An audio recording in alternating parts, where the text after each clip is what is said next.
Welcome to the AFROCENTRIST Podcast, where we explore everything from personal development to fulfillment, African pride, dating, and all things that make your spirit thrive.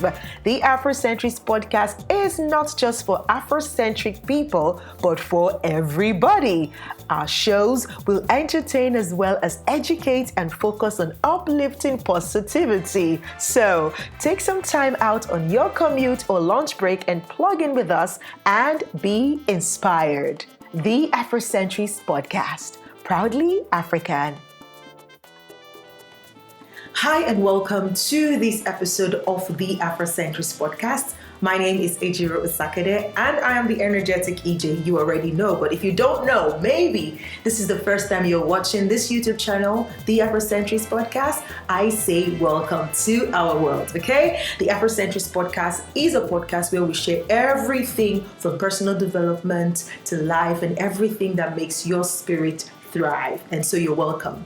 And this particular segment on the AFROCENTRIST Podcast is The Woman, Her Story, and Her Impact, where I get to talk to women from across the globe, asking them about their story, telling us the process of which they took from where they started to where they are today, and the impacts that they are making in their world, whether it's big or small. The impact is impact, and it's so important that we begin to share this story so that the world can see that in Africa, we are truly gorgeous. And so, today on the show, I have with me Sandile, all the way from Zimbabwe, and we're going to be looking into her story and how she's currently impacting her world. But before we go into that discussion, this is a message for you. Hi there! Do you fit into any of these categories? Are you a stay-at-home mom with a lovely voice, sweet to tell bedtime stories? Or are you a coach with clients who love to listen to your voice?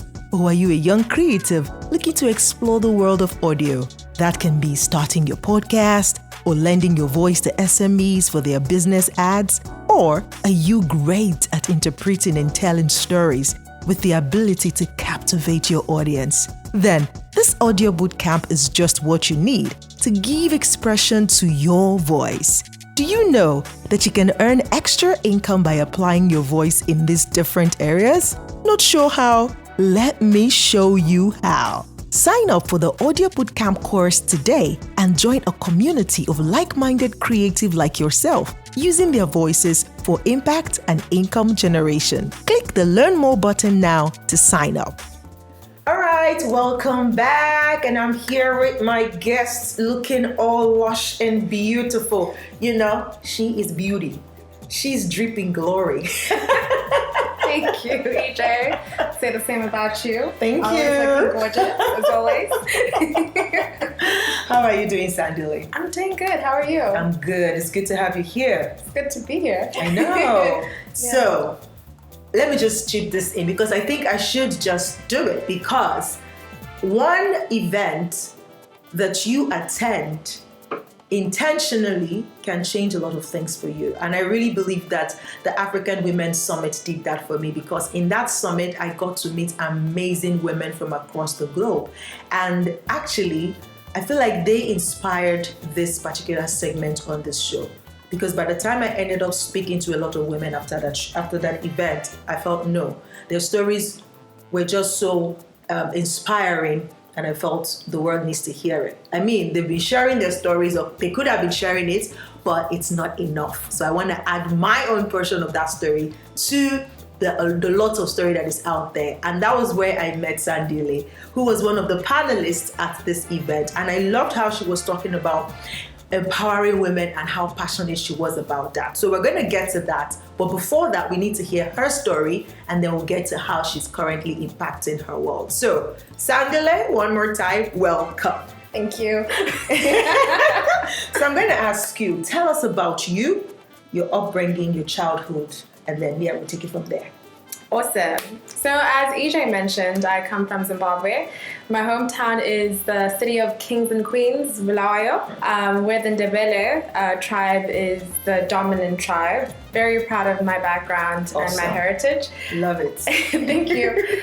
But when I was really young, my parents were looking for much better opportunities. And so we moved to Harare, which is the capital city. And that was where the predominant part of my childhood was. It was fine. Okay, but the story of Zimbabwe. We had hyperinflation. We lived comfortably for a bit, but then things got really bad in the country. And, at some point, one of my parents lost their jobs. And we were living on one income. So we had to make a change. But life in Zimbabwe was great. If I could go back home, I would. If you could? If I could. But you can't? It's not the best place. Now? Yeah. For now, okay. Yeah, but my parents worked really hard. I went to the best schools in Zimbabwe. I can attest to them. I went to the Heritage School, Arundel. My parents took so much pride in, giving us the best education. Because they knew that would open a lot of doors for us. Absolutely. Yeah, and even at a very young age, I was very active. I was in the choir. I was in public speaking. I was playing guitar. I was playing basketball. I was playing netball. I was playing hockey. I was just all over the place. Whoa, how many of these things do you still do now? Well, not too much, but I'm very active in other ways. Okay. So it built my character, which is really amazing. And I remember in grade 3, I actually got an award for individuality and character. And I remember my mom being so happy. And I didn't understand. I was 8. And she was like, Sandy, this award just goes to show that I have done a great job. Aww. Because Mama, we love you. Mama, we love you. Like, this defines the fact that you're your own person and I've done my part. That's great. That's a great feedback, even from a mom at the age of 8. At the age of 8, yeah. Awesome. Yeah, and from then I was getting awards, academic awards. I wasn't a sporty person, so I didn't really get there. But public speaking, debate, that was my domain. And from that age, I always aimed to do everything to the very best of my ability. I wanted to be the best, I wanted to shine, and I wanted to encourage other people along the way. To do the same, especially ladies, especially girls like you. Yeah, and around that time in Zimbabwe is a very conservative society, especially for women. And I was very inquisitive when I was young. I used to question everything. Like, why should women sit on the floor and men should sit on the chair? That was a thing in Zimbabwe? Yeah, why are all the women in the kitchen and all the men having fun? I was very inquisitive. And when you asked those questions while you were growing up, did you get answers or did you get shut down? It's just like, that's the way things are. That's our culture, So it was getting ingrained into that culture of, this is your place as a woman and this is a man's place. And I remember another discussion that alarmed me when I was a kid was when we were talking as kids and we're like, oh, the dad's always the one that makes the most money. And I was thinking, well, I'm going to be a mommy one day. I want to make a lot of money, even more money than daddy. Why should I be, where's my life already defined for me? So at a very young age already, I was just like, question mark. But yeah, I was really young then. I was 13 when we moved to Joburg in South Africa.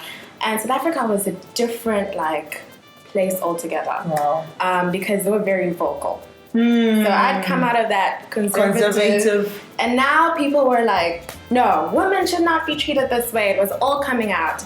And that is when I know feminist has a very derogative meaning. There's a controversial outlook to it. Yeah. But at that time, it was still regarded as something. Because for me, feminism is just equal opportunities, politically, socially, all around equal opportunities. Exactly. We're all humans. There's no men should have this and women should have that. Exactly. That is the basic for you. Yeah. Let's look at it that way, please. Don't attack me. So that is when I became a feminist, and our school was it was a Christian school, but it wasn't like they didn't try to suppress us. They always encouraged us to question everything and to fight for what was right. So my character was developed there at Christ Church College, and the impact that I started doing really was to speak. That was my superpower. So it was more like you were standing up for the other girls because had questions, you had a voice. You recognize your voice so early and you started to speak. Exactly. So every time I entered a public speaking competition or wrote an essay, that was my topic. I wanted to spread awareness. I wanted to give a counter argument for why certain things were the way things were and why it can't be better. So everyone knew me as a feminist at school. Maybe I was intimidating, maybe I was scary, but I took a lot of pride in it. And yeah, those 3 years in South Africa really helped me find my purpose. I then joined this Gibbs education thing. I was chosen in grade 11, and they really went out of their way to say, you don't need to wait until tomorrow. You can start now to make a difference.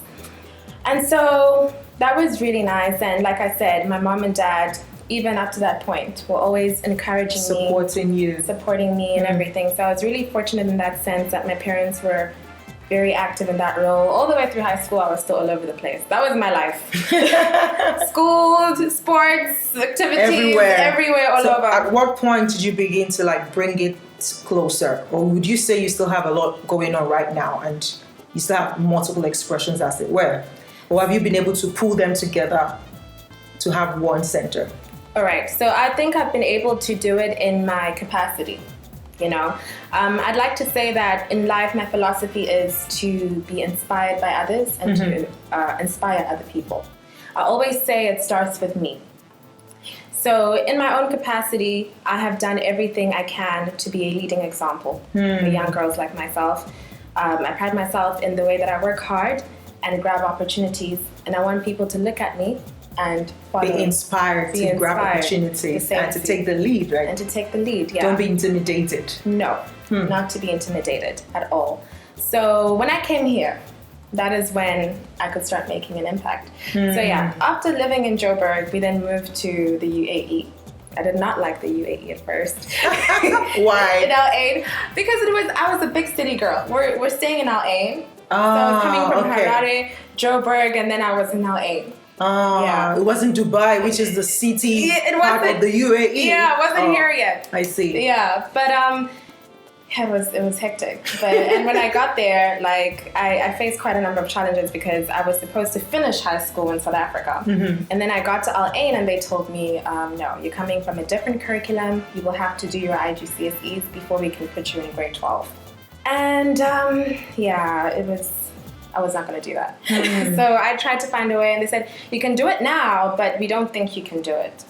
And I like people daring you. I like people daring me. Wait, did you just say, I can't? Tell me one more time, I can't do it. I was like, fine. So I worked really hard, and that moment in my life, I knew nothing could stop me from achieving what I wanted to achieve. Great.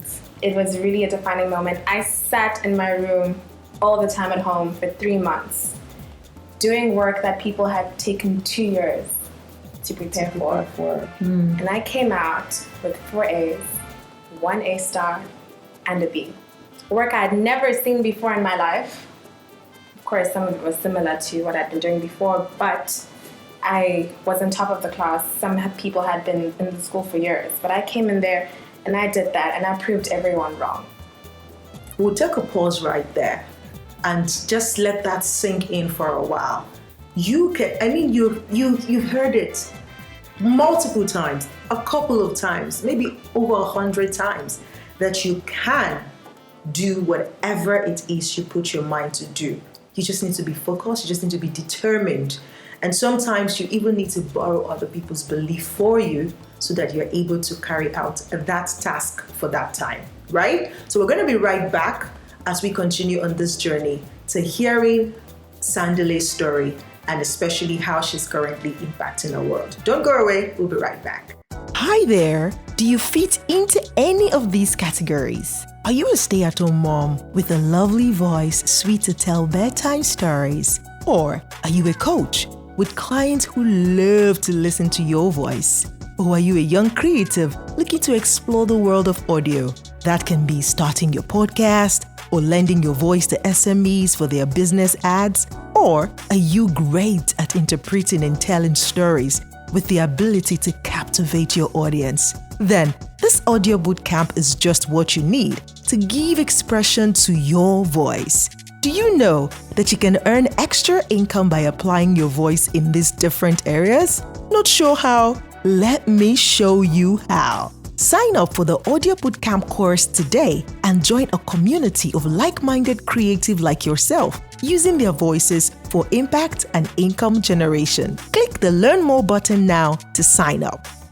All right, welcome back, guys. Yes, so you were saying that was a defining moment. I love that you even have, you have that story, because sometimes some of us go through things. Maybe we had a rough childhood. Well, I would say some of us, but because I know there are people like me who were out there, right? That you just shut out some part of your life. Like, okay, I don't want to remember that part of my life, right? But I love that, you can remember, and you remember the moment when it really happened. So now you took this exam, and when everybody said it's not possible, you can't do it, you proved them wrong. Like, hey, I got this. And she did it. And then you got into school in the UAE. I got into school in the UAE, and at first my parents were like, it was really expensive, and they were like, maybe you should just go back to South Africa. And I just remembered this one teacher in high school that said, no one here will go study overseas, everyone just ends up staying here. And I remember... That was while you were in South Africa? Yeah, she said that to us, and my dreams were big. I was a dreamer. I was always reading. I was always inquisitive, and I knew there was something else out there. And I knew that if I went back to South Africa, I wouldn't be able to get to where I wanted to be. So I let my parents talk. I did my own research. They had no idea. And I found out about foundation, where I could actually go to university right away. I was 17. So I sounded crazy when I said to my parents, Mom, I'm not going to do A-levels. I'm just going to go to university. And they were like, sis. How? What's going on? What do you think this is? So I let them talk. So my results came out. And, I was so happy that I worked so hard, because I was then given a scholarship at Curtin University. And that university changed my life. So there I was, I had no idea what was coming. And when I told my parents I got the scholarship, then I had their interest. I got into Curtin University, but of course it didn't come with any challenges. It was still quite pricey even after the scholarship that I got. I got a 50% scholarship. So in the first year, my mom tried. She stretched. I had accommodation, I had groceries and everything. But at some point, she was like, I can't do this anymore. Maybe you should take a gap year. Maybe if you can find another way, then take it. So then I went back home to Al Ain, and I was traveling from Al Ain to Dubai every day. Wow. And my studies were not coming together. Oof. I just knew that it was not sustainable, and there was also that threat of dropping out of university. But fortunately, I had a very supportive system at the university. They were not just interested in making the numbers and whatever. They actually looked at our interested hard. And if you could prove to them that you worked hard, they would do anything out of their way to help you. So I was offered a job at my university at first. And I moved myself back to Dubai. I didn't live in a very comfortable place. Coming from home, my parents lived quite decently. And then there I was like, this is what I could afford. And I was stretching my budget. Sometimes I would starve. I wouldn't tell my parents because I didn't want to. You just don't want to bother them. Yeah, I didn't want to bother them at all. So I suffered alone. My laptop stopped working along the way. I know, like seriously, nothing good in life comes easy. You look at her now and look at all this, beauty, draping glory. But you should know that everyone has a story. Everyone has gone through one struggle or the other. And it's not even right for anybody to discount your struggle. Exactly. You can't say, oh, you had it easy. No. Your easy might be different from my easy. Your easy might be that, okay, for a while you couldn't, you starved and all of that. Mine could be that, I was literally thrown out of the apartment because I couldn't pay my rent, right? And I had to sleep from house to house. Like, you just have a backpack and then you're like, okay, who can I visit now? And then you go there late, like, I'm sorry, I'm so late. Like, can I just stay the night? Because you don't have a place to stay. Like, we have all of this story. And, why we're sharing this is to let you know that regardless of all the struggles, you can still just look at be laser focused on what the end is, so that you're not dissuaded with what is currently happening to you. That this is a journey. It is not your destination. So if you're currently having challenges now, you can say, okay, yes, accept it, don't deny it. Yes, this is going on now, but this is where I'm going. And because you know where you're going, you have the strength, the capacity, the tenacity to look towards where you're going and to look for, okay, how can I survive this season on my way to where I'm going to? So Sandile, you did all of that and you were able to go through, the university, came out tops. Well, because of all the struggles you had to go through, you had to work while you were schooling, it affected your grades a bit. But here you are today. Still, did it affect your scholarship that much? Actually, it didn't.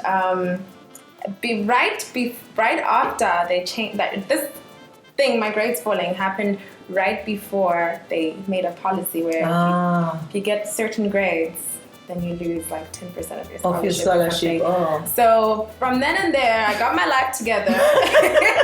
The grades I cannot lose the percentage of the scholarship. At that moment in my life, I was student council president. I was one of the first presidents. My black self, my female self.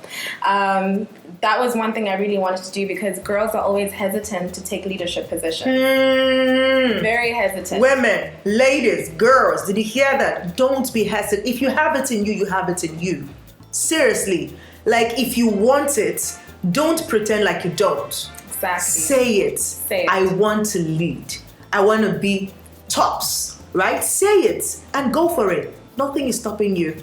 Exactly. And the thing is, with those kind of positions, people don't usually like you.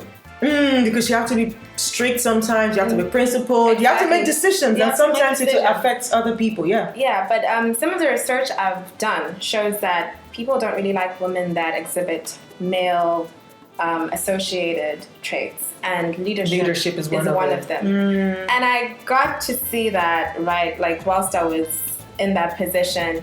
But in that moment, there were some girls that came up to me and they would say, wow, I admire how you've blocked out the noise that society's throwing at you and you're doing this. Your thing. And that encouraged me even more because I was like, okay, maybe I should be soft. But then maybe I'm too much. But when these girls came up to me and said, we love you as our president, even some guys, I was like, you know what, I'm going to keep doing me. I'm going to keep, even standing for what I do is right. What I believe in and encouraging the girls within my team at that time as well to be confident about being assertive, confident about putting order, confident about being themselves and not caring, because at the end of the day, we also need to play a role in society. Yeah, it can't always just be men. We also have a role to play. Absolutely. And we have the potential. So in that role, I think that was when I really saw that, listen, I want to do more. And I want to empower women. So I was student council president. I was working. I was also volunteering because I used to be a speaker and a co-host in many events as well. So my grades did slip, but fortunately I sat down with myself, was realistic with myself, and I'm like, yeah, you need to get this degree. And accounting is hard. Like, I was studying accounting.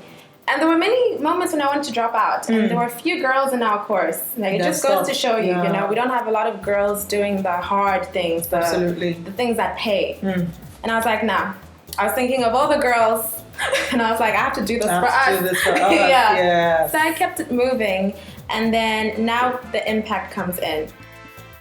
All right, guys, sorry we had to stop it right there because we don't want it going too long. So there would be a part 2 to this episode. Watch out for it next week, Wednesday. Come back for part 2 and hear exactly how Sandile is now impacting our world. I'll see you next week. Bye-bye.